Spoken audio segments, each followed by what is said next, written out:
my name is Lena Winestone. I'm an assistant professor here at UCSF and Benioff Children's Hospital, and also a faculty affiliated with the Philip R. Lee Institute for Health Policy Studies. Through a health services lens, my research focuses on health equity and health disparities within childhood cancer.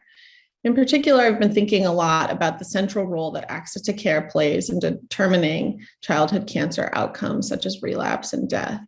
I think as we think about this more, we really think that to some extent, most social determinants of health really truly lead to issues with access to care. And in particular, in this moment that we're in right now with COVID, I think that COVID has revealed disparities in access to care and brought them to the forefront of the national consciousness. And so it's an important time to be really thinking about how we can improve access to care and address social determinants of health that may contribute to access to care. In particular, in pediatric oncology, I'm interested in this as it relates to the access to the really effective therapies that have been developed over the last 50 or 60 years for treatment of pediatric cancers.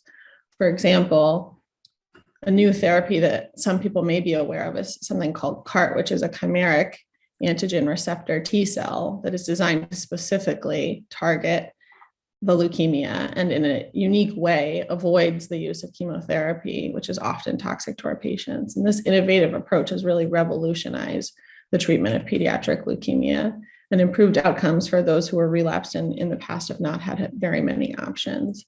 The flip side to that is anytime we develop a new technology like that, we have to make sure it's accessible to all of the patients who need it. And in fact, because of the highly technical nature of the treatment, it's actually quite difficult to distribute broadly and, particularly beyond the United States, but even within the United States, there are only limited centers that are able to deliver this therapy. And because of that, inherently, we may see substantial issues in access to care and in fact, widening of disparities as some of the outcomes improve for a subset of the population and the outcomes stay the same for the rest of the population.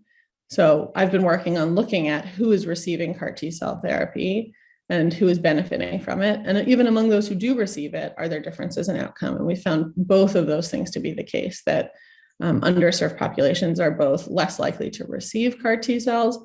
And when they do receive CAR T cells, they actually have worse outcomes. And some of that may actually be attributable to later referrals.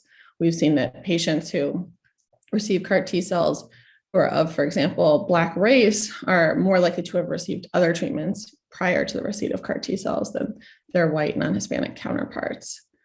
Similarly, in the field of neuroblastoma, there's been a major advance where we are actually able to deliver radiation therapy in a local manner. So rather than having all of the tissues exposed, we can, at the molecular level, deliver a radioactive isotope to the tumor itself. And again, that's been very effective in the relapse setting. And excitingly, we're actually incorporating it into a recent clinical trial in the upfront setting to see if it can benefit those patients who haven't yet relapsed and prevent some of those relapses.